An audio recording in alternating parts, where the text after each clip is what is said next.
Chilagbara, kedu aha gị? Aha m bụ Chila. Chilagbara, kelee ndị Igbo. Abụ m onye ọkaiwe. Ngwa kelee ndị Igbo, onye ọkaiwe, kelee ndị Igbo. Igbo kwenu. Ya. Igbo kwenu. Ya.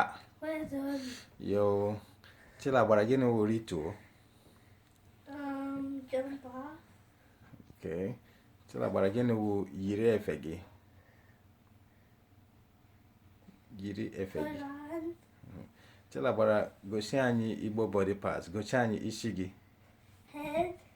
Gosi anyị aka gị. Hand. Gosi anyị afọ gị. Tummy. Gosi anyị ụkwụ gị. Leg. Gosi anyị anya gị. Eyes. Gosi anyị eze gị. Teeth. Gosi anyị ire gị. Tongue. Kụrụ onwe gị aka. Kụrụ onwe gị aka. Ị kara aka.